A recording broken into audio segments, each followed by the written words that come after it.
Hey cats, what's happening?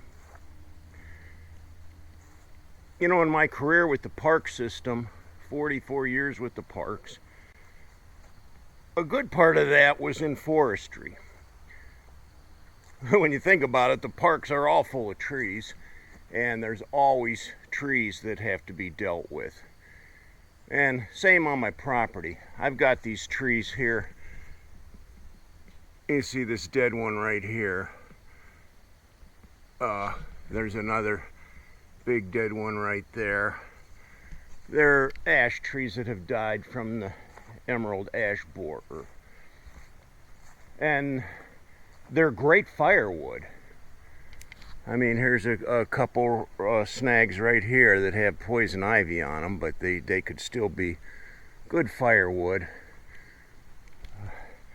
But like this one right here, this is a big tree, and it's got some dead stuff up there.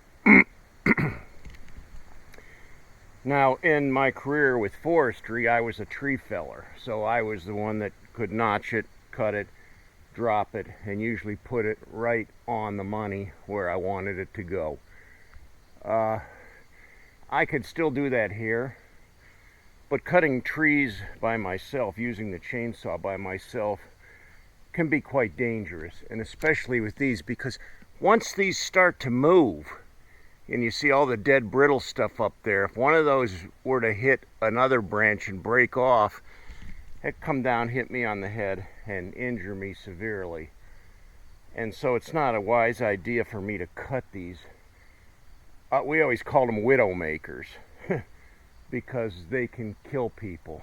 And you know, so I'm very cautious. I don't like to cut these when I'm by myself. There's another big one right back in there. There's another huge one right there.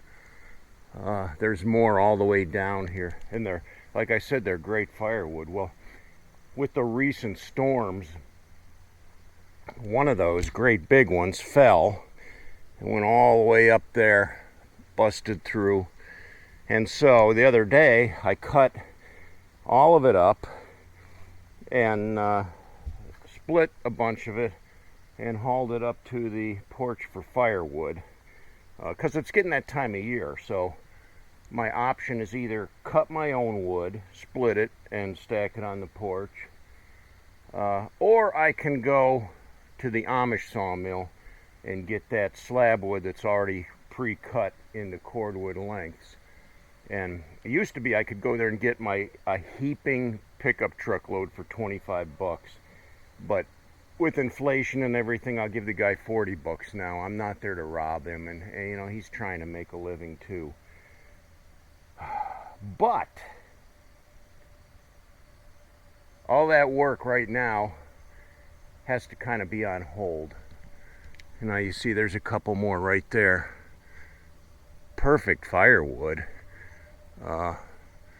but very dangerous to cut. So my story now is, it sucks getting old. I've been gaining weight, and with the weight gain also comes clumsiness. And I'm not as agile as I once was. And I wish I was agile like I used to be, because I've got so much to do to upkeep this property, among other things, and it's nice to be healthy. But you know, even though I am healthy, with the extra weight, it makes a difference in my life, and I don't like it. So I've been trying different ways. Aside from diet, I haven't had very good luck at dieting. I love to eat. I like to eat good food. And my tendency is normally to eat too much. Then I like my junk food and snacks too, which I have to learn how to pull away from. It's starting to rain. Anyway, in my effort to stay in shape, I stay very active around here, upkeeping the lawn, upkeeping the yard, upkeeping the house, inside and out. That's a lot of work. But still, I like to, get some other exercise too. And one of the things that I like to do is go walking with my friends. Uh, Usually go walking with Buzz and Leslie and Guy if they're available. And that's always fun, just to have that camaraderie, somebody to hang out with you while you're walking. Well, the other day, my son offered to walk with me, and so I agreed. Well, there's a golf course that closed a few years back. It was called the Hawk's Nest. It was owned by Ohio State University at one time, but they sold the property. There was some local dairy farms there that pooled together and bought the golf course because they were so afraid that the property was going to be developed, and they didn't want that. They felt it would be better to be used as agricultural land. So they're kind of reclaiming the golf course for agricultural purposes. But in the meantime, all of the paved golf cart trails go miles all the way through this property, and it's a pretty vast piece of property. A lot of acreage there. So my son has connections to the family that owns that golf course, so we can go there and walk the paved trails all through the golf course. So yesterday we did that. I met my son at his house, and then we drove over to this Hawk's Nest golf course, and we walked the paved trail. And our goal was to probably get somewhere around maybe 5 miles in. Now, the trails haven't been maintained for years, so there's parts of the trail that have been destroyed, damaged, the asphalt's cracked, broken, there's weeds growing up through some of it. Some of it's gravel. The asphalt's gone. It's just gravel. Some of it's pretty rough, but it's still a nice place to walk. But about halfway through the trail, somehow I caught my left foot on something. And it's one of those situations where you try to run to catch up with yourself, but you just can't quite catch yourself. And with my excess weight, it didn't help anything. So I tripped and I fell. My knee slammed into the asphalt, and then I landed right here on my chest, or my man boob, all 250 pounds slamming into the ground. My head hit, broke my sunglasses in half.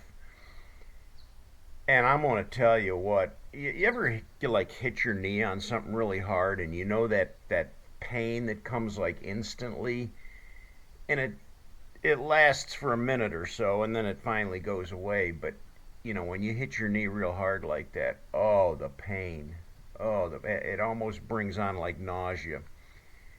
Plus, when I landed here, I most likely tore some muscles in my ribs or cartilage or whatever. So I was laying there in excruciating pain. My son didn't know what to do. And I knew nothing was broken or anything, but it was just a lot of pain. And I kept telling him, I'm all right, I'm just in pain. Just let me lay here for a minute and kind of get my grip. And I think I laid there for about 5 minutes. But was finally he was able to help me get back up again, and I was able to walk probably another 1.5 miles, and we kind of cut our hike short to about just a little bit over 3 miles. But then back to the truck, I could hardly get in the truck. It hurt so bad. My ribs just hurt something awful, terrible.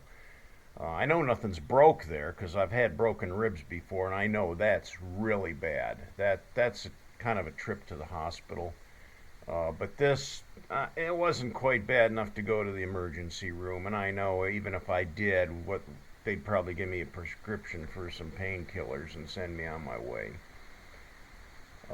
So I had a real hard time getting in the truck because of the pain, and then I couldn't even reach out and shut the driver's door without that extreme pain in my ribs. Went back to my son's house and he gave me some ibuprofen, which took the edge off.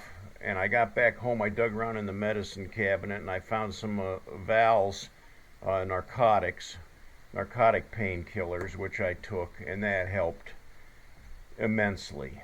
Um, my biggest problem is I either have emphysema or COPD, so I do a lot of coughing up phlegm and stuff. And when I cough, ouch. I mean, ouch, it hurts. So, like I said, I've got this firewood stacked up here from the other day, but the rest of it that's back there right now, I don't think I can swing them all and split it with these ribs being what they are.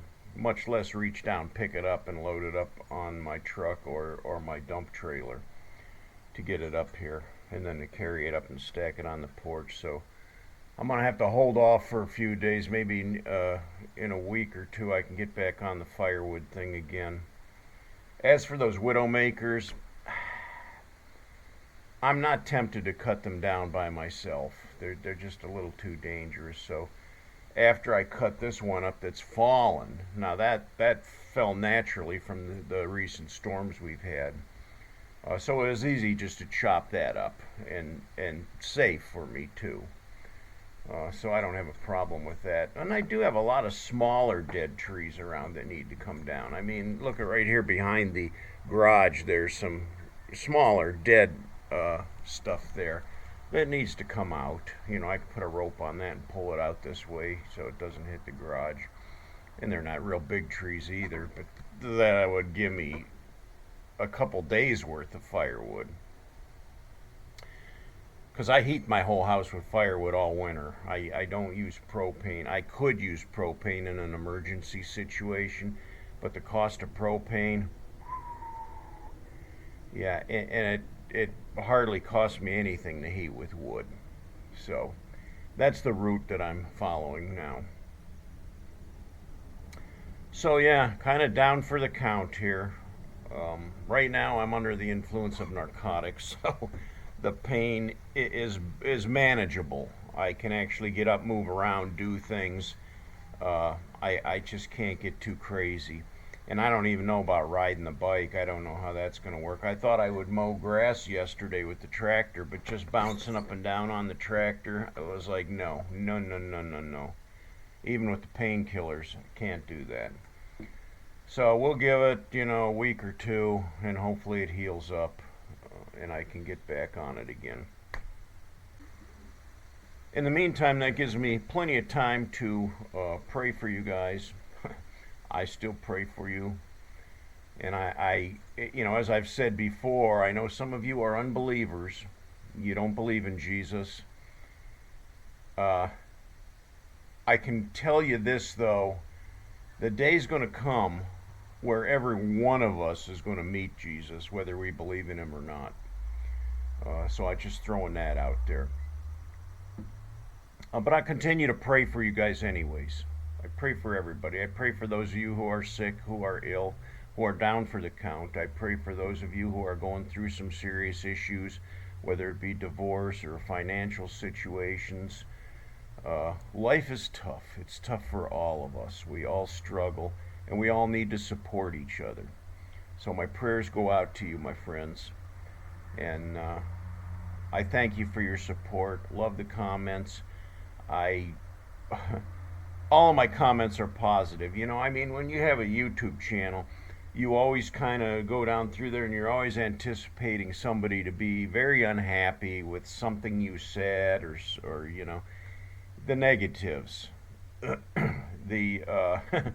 Yeah. I don't get any of those. And if I do, it's like so rare. All you guys just seem to be top of the line, positive people, good people, and I appreciate that. Well, thanks for watching. Keep me in your prayers. Hit me with a thumbs up, and if you haven't yet, please subscribe and join me on the rest of this ride Who knows where it's going from here, man? Who knows where it's going? But we all need to do this together. Till next time, cats, ride hard and die free.